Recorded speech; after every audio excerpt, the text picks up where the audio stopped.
सुपौल जिला के त्रिवेणीगंज अनुमंडलीय मुख्यालय स्थित आदर्श थाना त्रिवेणीगंज में डीआईजी शिवदीप लांडे के द्वारा घंटों बारीकी से निरीक्षण करने की है।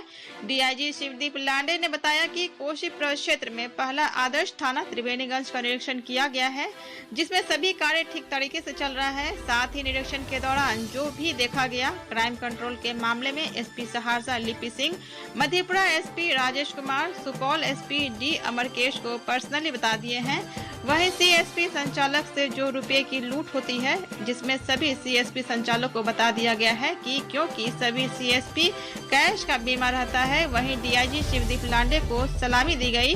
निरीक्षण में शामिल Supaul SP D Amarkesh, SDPO Ganpati Thakur सहित दर्जनों पुरुष महिला पुलिस बल मौजूद थे। स्वर्ण रानी के साथ सुपौल से बल्लम कुमार की रिपोर्ट।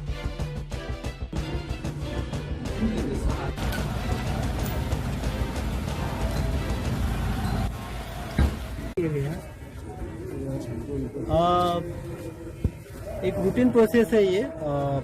थाने का जो इंस्पेक्शन वरीय पदाधिकारी द्वारा किया जाता है, उसी के क्रम में मैं आया था और मेरे कोसी प्रक्षेत्र का ये पहला थाना था जिसमें मैंने विजिट किया है और उसका निरीक्षण किया है। निरीक्षण के दौरान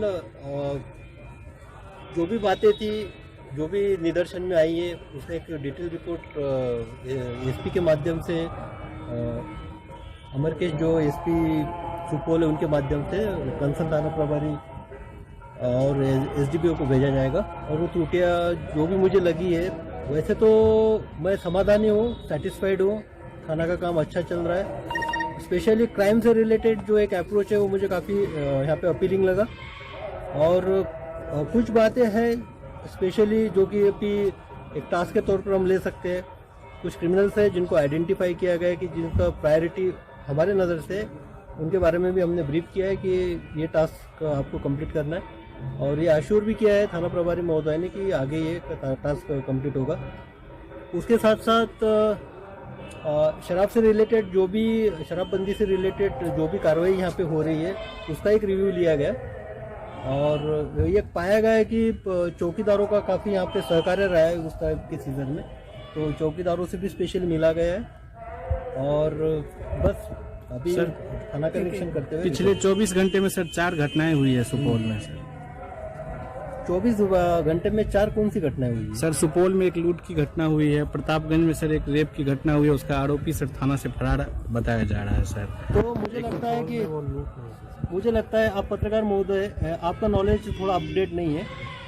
सुपौल की घटना में जो अरेस्टिंग हुई थी वो एक्चुअली वो निकल गया था, लेकिन उसको दोबारा पकड़ा गया है, अभी वो हाजत में है।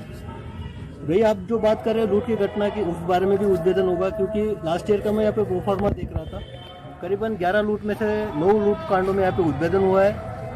और जो एक बड़े नाम के लुटेरे के तौर पे यहाँ पे कार्यरत थे, जो आसपास के जिला में भी कार्रवाई करते थे, उनकी भी गिरफ्तारी हुई है और उनका भी कंटिन्यूसली मॉनिटरिंग है। मुझे लगता है कि आपको आपका नॉलेज अपडेट रखना चाहिए। सर त्रिवेणीगंज के लोगों की एक डिमांड है कि त्रिवेणीगंज से पूरब जो है एक टोल टैक्स है, उसके आसपास में गश्ती तो दिन में रहती है, रात में भी गश्ती जाती है, लेकिन 1 किलोमीटर में कोई आबादी नहीं है।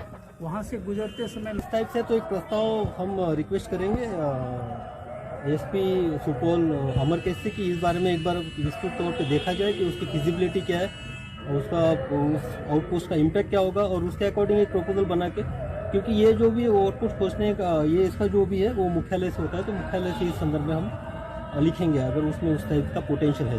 Thank you sir.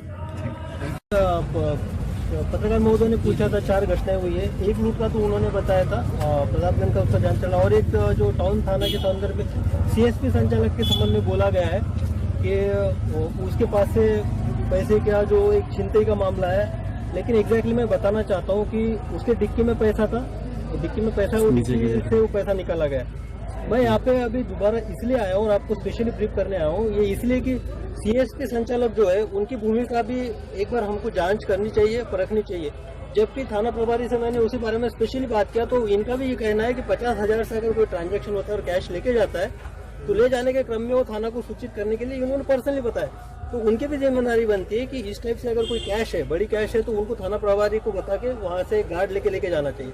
तो दूसरी इम्पोर्टेंट बात यह है कि ये जो सीएसपी पैसा लेके जाते हैं वो इंश्योर्ड मनी होता है। इंश्योर्ड मीन्स उसका इंश्योरेंस को उनको रिटर्न मिलता है। लूट में जितना एक एफआईआर दर्ज होता है, दर्ज होने के बाद उनको इंश्योरेंस क्लेम करके वो पैसा उनको रिटर्न मिलता है। तो हमको इस एस्पेक्ट में भी देखना चाहिए कि अगर ये इंश्योर्ड मनी है तो ये सीएसपी संचालक का कोई इसमें घालमेल तो नहीं है, कोई प्रॉपर प्लानिंग के साथ तो नहीं है। अभी एक वीडियो हमको दिखाया गया थाना प्रभारी ने जिसमें कि क्लियर कट दिखता है कि बाइक में लगाया गया और बाइक की डिक्की खोली गई सीएसपी संचालक के द्वारा और उसमें से अपने हाथ से निकाला दूसरे पर्सन को, कुछ किसी को फोन कर रहा है और आ रहा है और उसके बाद पैसे निकाल रहा है। तो हम अगर कुछ घटना होती है तो पुलिस सक्षम है उसको उद्भेदन करने में, लेकिन हाँ इस तरह से कोई रैकेट कर रहा है, रैकेट चला रहा है और इस तरह से इंश्योर्ड मनी को किसी के साथ हाथ मिला के और थाना को बगैर सूचना दिए बगैर संचालक ये क्लेम कर रहा है कि हमारे साथ लूट हुई है, तो इस बारे में भी हम पर्सनली एसपी सुपौल अमरकेश, मेरे एसपी मधेपुरा के जो है राजेश जी और एसपी सहरसा लिपि सिंह, तीनों को पर्सनली मैंने बोला इस बारे में कि सीएसपी संचालक की भूमिका को भी अच्छी तरह से जांच करना चाहिए। और क्योंकि आप लोगों को भी ये पता होगा या नहीं होगा मुझे पता नहीं, उनका जो पैसा होता है वो इंश्योर्ड होता है। अगर घटना होती है तो उसमें पुलिस कार्रवाई करेगी, दमखम के साथ कार्रवाई करेगी और रूथलेसली कार्रवाई करेंगे। लेकिन अगर कहीं ऐसे संदिग्धता दिखती है तो मैंने क्लियर कट इंस्ट्रक्शन है कि उसमें भी आपको 406 की काउंटर कार्रवाई भी करनी चाहिए सीएसपी संचालक के खिलाफ में। उस तरह से इंस्ट्रक्शन मैंने पास ऑन किया।